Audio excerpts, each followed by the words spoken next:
October 14, 1985, 9:46 p.m., Reno, Nevada.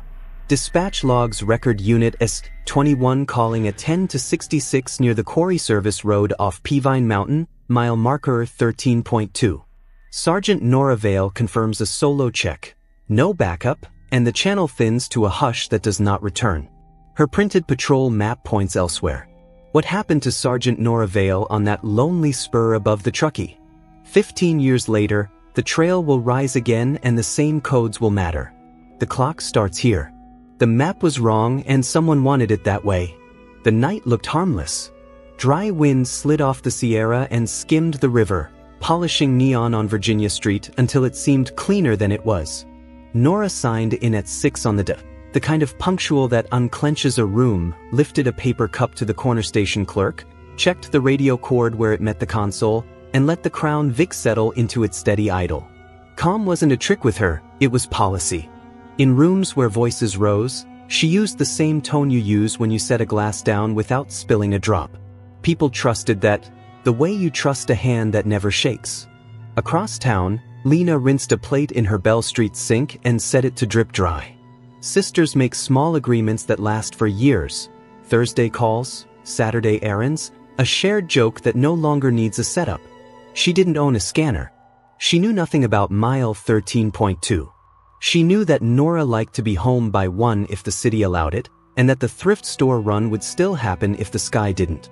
Somewhere else, a radio played low, a casino floor sighed, traffic thinned toward the hour when even night workers start counting down. Up where asphalt turns to gravel and sage leans the way wind commands, a spur cut away from the road like a question no one had thought to answer. Procedure is supposed to make shadows smaller. A solo check after dark on an unlit spur isn't heroism, it's brief and it's careful. You go in, read the scene, note a plate, back out, or you call a second unit and share the air you're breathing. Dispatch repeats the location, confirms the unit, and keeps the line bright. The record did 2 of those 3. 2 minutes after Nora keyed off, a weather update slid through. 4 minutes later, Keystone had a routine stop. No one pinged S-21. Silence, once invited, behaves like policy. It sits down in the chair and folds its hands. At 12:27 a.m., an officer rolled the designated route to clear the line. Headlights combed the shoulder near the spur. Gravel sat undisturbed. No fresh scuff from a wide turn, no divot where a tire fell and clawed its way out. Back at the station, a paper map in Nora's folder showed a faint graphite lane bending toward the quarry, erased once, then redrawn lighter, as if someone had practiced their correction on the page. The digital assignment didn't match. The printed one didn't either. Drafts don't lie, they just don't speak unless you ask the right question. And that night, the right question died in someone's throat. 3 weeks earlier, Nora told Lena a car had tailed her down Keystone after shift. No horn, no flash, just a silhouette holding to the mirror's thin country where distance pretends to be safety.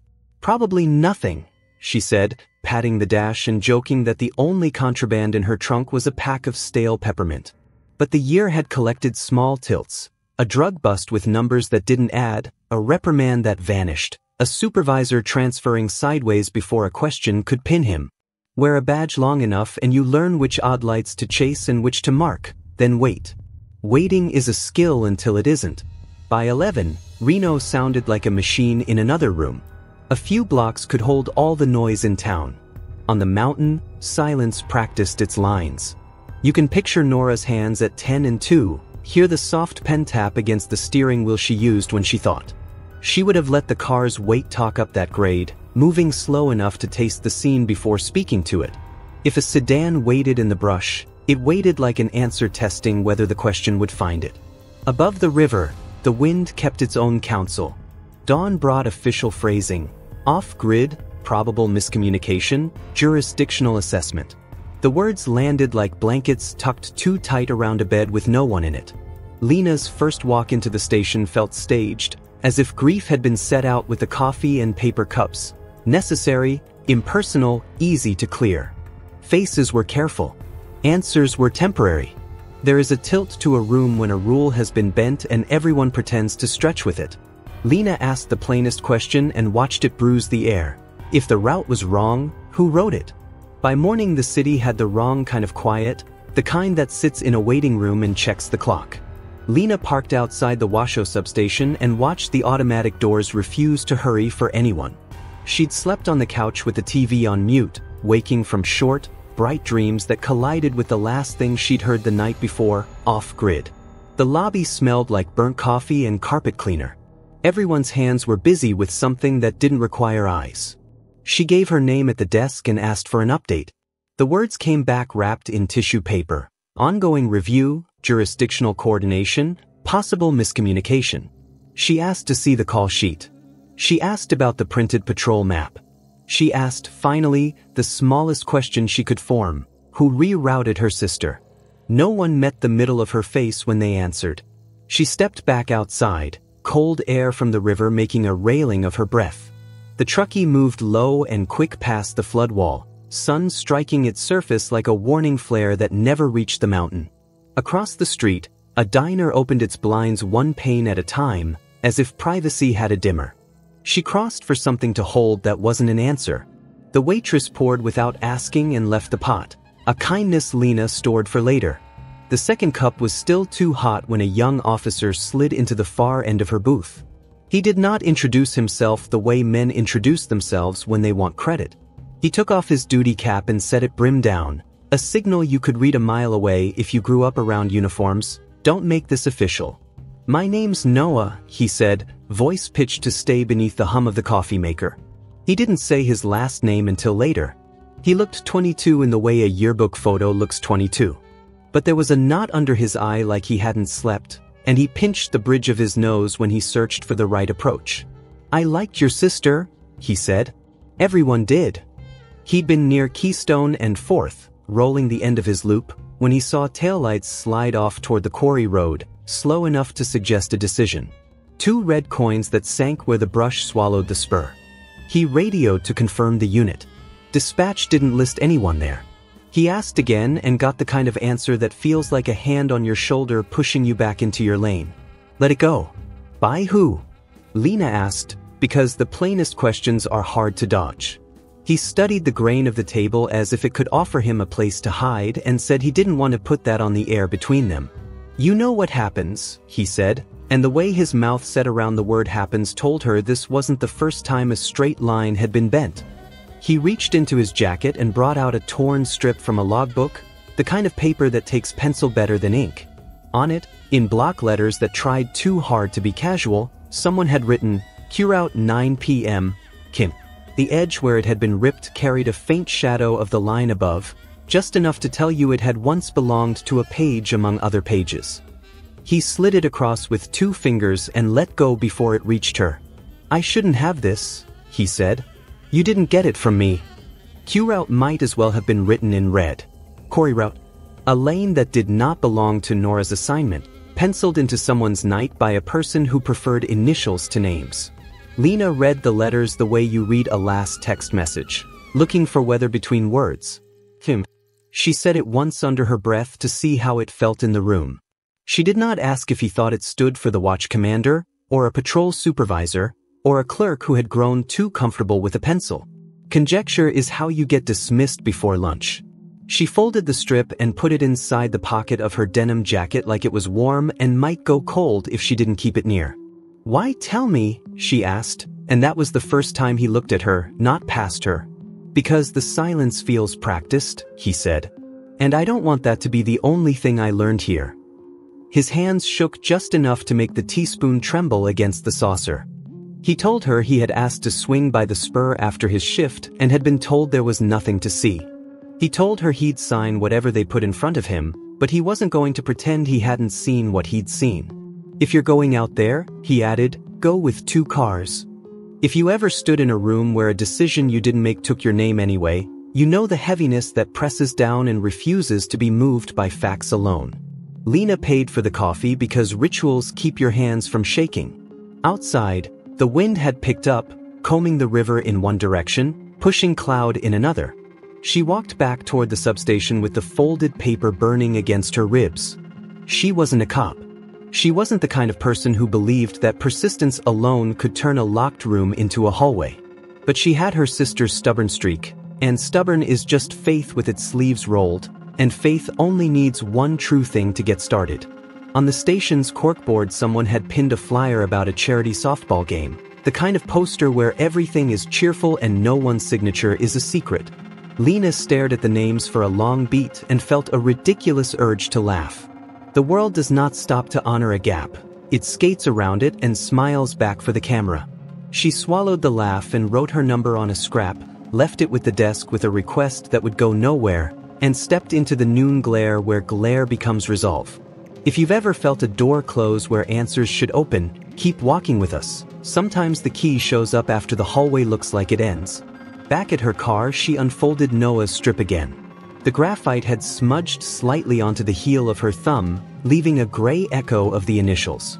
She pressed the paper flat, as if the act could iron meaning into something that still wanted to wrinkle and hide. She read Curout 9 p.m., Kim twice more, then once in her head without moving her lips, and pictured taillights disappearing into brush that did not disturb the ground they crossed. It felt like proof without a handle. It felt like a dare. KM wasn't the only set of initials waiting. The first week Lena tried regular words with regular people. She filed a missing person statement again, as if repetition might carve a deeper groove in an institution's ear. She asked for the full dispatch transcript from October 14, 1985, 6 p.m. to midnight. The clerk behind the glass smiled the way people smile when the window is a shield. "Processing," he said, and placed her request on a stack that looked like it died there every afternoon. She went home to a duplex that held its breath after dark and waited for the phone to declare something new. It didn't. She folded Nora's sweater over the back of a chair and, for the first time, pressed her face into it like a child trying to memorize a parent's voice by smell. In the morning she woke with the taste of coin in her mouth and a list of names. May Carter didn't look like a whistleblower. She looked like somebody's aunt who knows where the extra batteries are. Retired now, she kept a tidy apartment above a hardware store where the floor hummed in the afternoons like a mild headache. Lena brought coffee and a box of lemon bars and used both to say she wasn't here to raid anyone's past. May set a shoebox on the table, the cardboard softened with years and careful hands. Inside lay photocopies of dispatch pages and the thin onion skin carbon copies that had no right to survive 3 moves. "We weren't supposed to keep our own," May said, "but I always did when the ink felt wrong." On page for the ink felt wrong. At 9:46 p.m., the line that should have carried Nora's steady voice had been replaced, in the official record, by a forecast and a routine traffic stop. In May's copy, the one she made, just in case, the line remained S21, 10-66, Quarry Service Road, Solo Approach. The numbers were clean, the cadence ordinary, and that was what chilled Lena. Nora had sounded calm. No distress. No fear. Just the professional rhythm she had earned the hard way. To erase that calm was not to hide panic but to hide procedure, to make it seem as though no decision had ever crossed the wire. "Someone cut the night to remove a choice," May said, touching the margin where a staple had once pressed a crescent into paper. They didn't want anyone to hear her going where she went. Lena learned the rhythm of public records requests by messing them up. She asked for too much and got back nothing. She narrowed her ask and received a letter full of black rectangles. She kept going. A gas station 2 miles south of Keystone coughed up a brittle receipt from 7:42 p.m., signed in Nora's squared-off hand. The log claimed Nora had been elsewhere at 7:35. 7 minutes shouldn't matter in a city where neon throws time up against a wall and pats it down, but 7 minutes matters when 2 points on a map refuse to hold hands. The old owner's granddaughter remembered her father mentioning a cop who stood by the payphone and never pumped gas. The payphone records, such as they were, led to an unlisted number, and the unlisted number led to a switchboard in a building whose name didn't show on its own directory. When Lena pressed a retired agent she found through a friend of a friend, he breathed out the word like it still tasted of formal paper, switchback. That was it. No official tie, no file she could hold. A name that implied a road that never goes straight when you want it to. The year turned and turned again. People learned to say, "Still nothing," without making it a question. Lena worked and paid rent and bought new tires and started to mark time by what the river did. In winter it swelled and spoke. In late summer it thinned to thread and showed its ankles. She carried the torn log strip in a pocket Bible like it might pick up a second kind of protection it hadn't asked for. She wrote KM on a pad and, underneath, the names of everyone with those initials who touched a patrol map in the last year. She crossed out 3 and circled 2 and reminded herself not to fall in love with suspects made of ink. In May of 1995 the call came from a voice rubbed down to whispers. It asked one question to make sure it had the right sister, then walked her through a geometry of absence. North Gully. South Ridgeline. Below the old service road. The words carried a precise quiet, like coordinates whispered in a library. By the time she completed the sentence back to him, the line was dead. She reported it and watched the report get filed as non-credible tip in a stack that had given up wanting to matter. 3 months later bulldozers climbed the slope with their shoulders squared and shaved the land into a training ground for off-road vehicles. The gully lost its mouth. The old road forgot it had ever had a below. Grief has phases. Conspiracy has patience. Lena learned both on foot, counting steps between the places where a person had been and the places where a record claimed she had not. Sometimes she'd catch herself talking to Nora out loud in the car, narrating the route the way dispatchers narrate a night. Left on 4th, past the station. Up where the houses thin and the wind starts telling you what kind of day you're going to have. She wasn't asking for a miracle. She wanted 1 square inch of ground to answer a simple question without looking away. If you live long enough with a mystery, it starts to humanize itself. It takes on habits. It learns to meet you where you shop and where you keep your pen. It isn't gentle, but it is loyal. That summer the Truckee went low enough to show stone that hadn't seen daylight in years, and Lena learned to watch rock the way some people watch clouds. She didn't know it yet, but the river was practicing for its own confession. By next summer's heat, rock would answer back at last. By late July of 2000 the Truckee ran so thin that stone shouldered through its own reflection. A trio of hikers left the greenbelt and followed the river's ragged edge where willow roots gripped air, chasing a rumor about petroglyphs that turned out to be bottle scars and graffiti. One of them, a school custodian who fixed things for a living, saw a plane of metal under dust and sun-baked silt. He brushed with a stick, then with his hand, until red and blue glass winked like old jewelry. The angle was wrong for an accident. A sedan had to be steered, or shoved, down into that gulch and left with the expectation that water and time would do what men could not. Sheriff's units came on the sort of afternoon when heat makes uniforms look heavier. The first deputy ducked into the cut to shoot the VIN plate with a Polaroid, then said nothing for a long stretch because silence is the only tool some names require. The number matched the Crown Vic Nora Vale had checked out on October 14, 1985. Lena watched from the flood wall with her fingers dug into the stone as if pressure could pull the car up by its own past. The tow winch moaned like a throat-resisting truth. When the chassis finally broke free of the mud, a glare slid across the windshield and struck her so cleanly she had to close her eyes to steady the room. Inside smelled like a junkyard after a storm. The front seats were skeletons of their former selves. The dash told a story without language. On the smooth rectangle where Nora's personal camcorder mount should have lived, gouges showed a careful removal. No torn wires, no bent bracket, just the small half-moons of a tool that understood exactly what it was doing. A technician lifted smudged prints and found too many to sort by, the way 1,000 indifferent hands can turn a museum into a puzzle. In the trunk lay a folder sealed in cloudy plastic and labeled in a neat bureaucratic hand, Curout. The plastic had kept time at arm's length. A thin sheet inside bore one penciled sentence that wanted to disappear. It wasn't supposed to go this far. Under a blue-black lamp, 2 initials drifted up through the graphite like memory choosing to be remembered. KM. Evidence doesn't comfort, it instructs. Lena took the page into her view the way you take a stranger's infant, careful and certain only of your obligation not to drop it.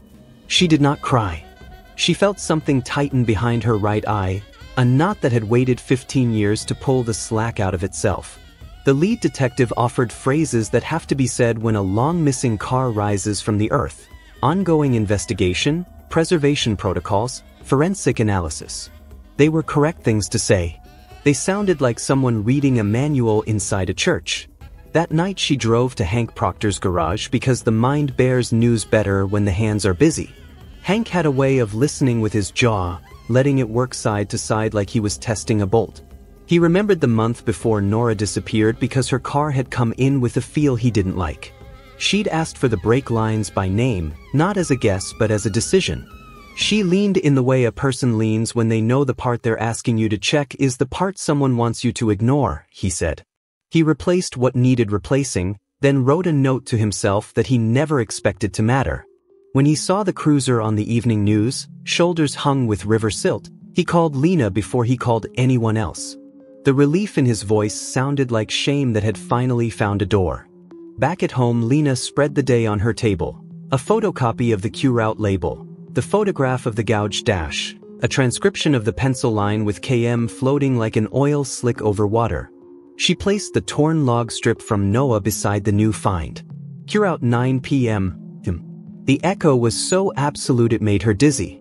A circle had closed, but circles can be traps as easily as they are proofs. She kept the room dark and sat with the documents until the paper warmed under her palm. The phone rang twice with reporters she didn't call back, once with a blocked number that said nothing and left a breath on the line like an animal testing the fence. 2 weeks later, a photocopy slid under her door without a return address, a bureaucratic relic stamped July 1987, protective custody transfer pending, subject, Vale, Nora. Below that, a field for agency acknowledgement left blank. If you've ever had a prayer answered in a language you don't speak, you know the feeling. Was it rescue or removal dressed up as mercy?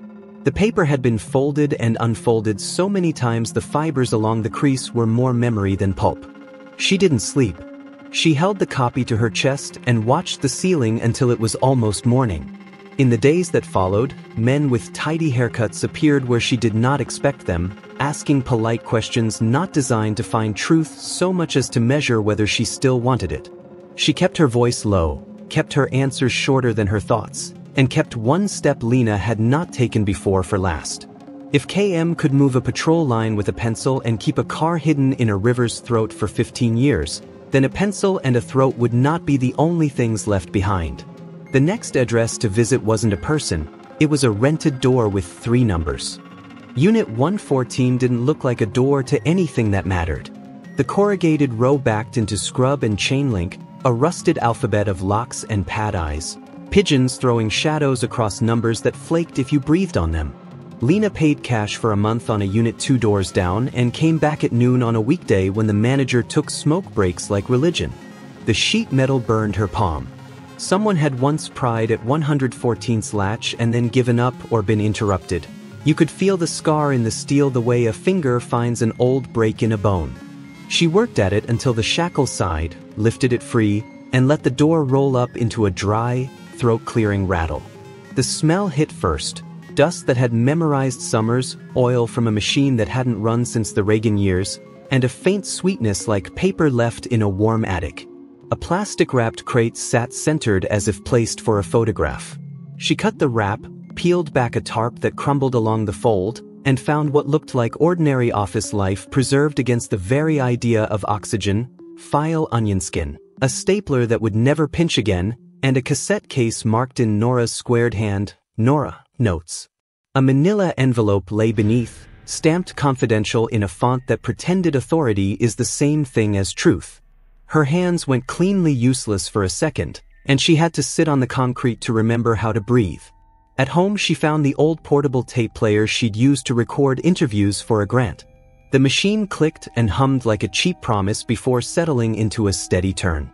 Nora's voice came through thinner than memory, but it held. She spoke in times and intersections, dates and badge numbers, the ordinary precision of someone who knows their notes might have to stand where they cannot. Trucks at the river lot after midnight, unmarked vans at a storage facility by the rail spur, a bridge where the water almost never drowns its peers. She didn't say crosswind or switchback, she didn't say KM. She did say she'd seen faces she recognized in places where recognition should not have happened, and she read a plate and then read it again. By the third tape the voice had rough edges where sleep used to be. They know I've been watching. Nora said, not to scare future ears but to make a record of ownership. Same sedan. Same plate. If anything happens, don't trust the badge, trust the patterns. Lena stopped the tape and sat before the window and counted the slow cars on Bell Street like they could teach her a new kind of patience. She restarted it and listened to a thin knock in the background and a breath that didn't belong to the recorder and then a scrape of chair leg and nothing more. She let the machine run to the clear leader so the silence could finish itself. On a day that wanted to be ordinary, she found Earl Jennings smoking behind a thrift store, shaping his smoke with one hand like he could make a better weather out of it. He remembered a night at the river 15 years ago and a man in a uniform shape doing a heavy thing and the sound a chain makes when it leaves a dock. He remembered a trunk that sat wrong in the water and a badge that caught moon the way a fish catches light. He had been dismissed back then because people with no address carry no credibility and because what he had to say gnawed at the edge of what polite speech allows. Lena bought him a sandwich and a spare sweatshirt and told him, out of respect, that she believed him because she wanted him to know belief could arrive after it would have been most useful. She hired a private dive team with the last of her savings and a favor owed to a reporter not yet scared off. The river read flat that morning, but the sonar drew a shape asleep under silt like a spine. They hauled up a duffel cinched in chain, the canvas giving the way old skin gives. Inside lay a pistol coated in rust, a notebook whose pages stuck and then separated like eyelids waking from long sleep, and a badge face down with a scar across the number, as if someone had taken a key to it. She rinsed the badge in a Tupperware tub because there are moments when a kitchen sink is as sacred as any lab. The number pushed through the water, stubborn, inevitable, 7431. In the notebook, a line survived, written in Nora's hand with the patience of someone leaving a breadcrumb you can see even in a storm. If I disappear, this man is why. NV. Names do what they've always done, they change a room's temperature. Lena took the roster from a year she could recite and went down columns until she found what she knew she would find. Officer Grant Malloy, badge 7431. Long tenure. Quiet file. Transfers that moved sideways without seeming to go anywhere at all. The kind of record a person earns when no one looks long enough to notice that it never glints. Sage Hollow wasn't on a map. It was a note in a margin and a story told by a retired beat cop who remembered that Nora had an uncle's place out past the power line cut. The cabin crouched under juniper like it learned to apologize for standing. Inside, the floor complained and then settled. A rug hid a trapdoor that did not need to be found so much as met. The crawlspace took her in on her hands and knees, stone sweating cold, air thin as a kept secret. Her flashlight landed on a wall where letters had been worried into rock with something sharp and stubborn. They weren't neat. They weren't composed. They were proof, I'm still here. A strip of fabric lay under the edge of a beam, navy turned the color of old rain, the weave the exact weave of a uniform she had folded 100 times. She did not stay long. She did not leave quickly. On the way out, she touched the carved words like a person taking a pulse and felt, beneath the limestone's chill, the thready insistence of a life that refused to be written in past tense. The badge number wasn't the last thing that would rise from the dark. The men with tidy haircuts learned her schedule before she learned theirs. They turned up where people practiced being harmless, aisles of light bulbs, the copy center, the library table that had raised 3 generations of GED scores. They asked Lena small, neighborly questions that circled the larger ones. Had she considered the strain of pushing old grief into public view? Was she certain her documents were authentic? Wouldn't it be kinder to let the past rest? Their grammar was perfect. Their smiles asked her to agree that conclusions were impolite. She kept her answers short and kept her body between their questions and the box where she stored Nora's tapes. When a reporter from Sacramento who wasn't afraid of hard names said yes to a meeting, Lena arrived early and watched the door the way you watch a horizon for weather. He didn't come. A different man did, gray suit, plain tie, a face designed to be mistaken for several other faces. He slid an envelope across the table, unsealed, like a waiter laying down a check. Inside, a single photocopy, an intake form dated July 1987, protective custody transfer pending, subject, Vale, Nora, with the acknowledgement line blank and a stamp so faint you could read your own doubt through it. The man said she should be careful with stories that don't end the way they start. He pronounced careful the way a doctor pronounces stage. By the time she looked up, he was already a reflection leaving. Reno moved forward the way cities do when they decline to participate in private ruin. A plaque appeared in 2006 at a small park near the substation, no donor named.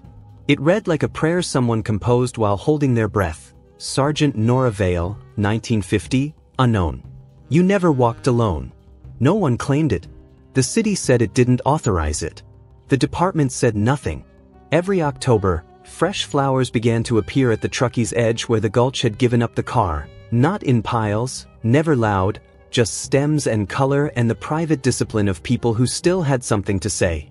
Lena lit candles on those nights and watched the wind practice being gentle. She did the work that gives grief a spine.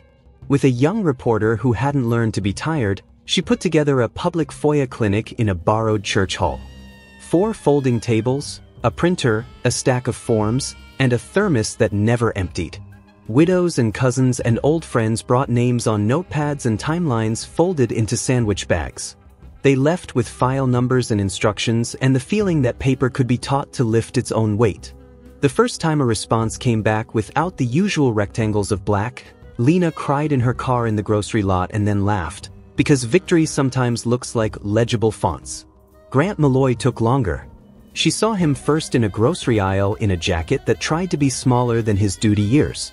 Later she found him in a parking lot facing west, the Sierra cutting clean against the sky like a blade laid for inspection. She spoke his badge number as if numbers could make a man turn. He did, and the flinch that crossed his face took half a second in 5 years. You don't know what you think you know, he said, with the patience of a man offering directions to someone on the wrong side of town. She offered the notebooks, the badge, the tape of a knock that doesn't belong to air. He watched her like she might hand him a baby and require him to name it. You keep moving, he said. That's what we were told. He didn't say who we were. He didn't have to.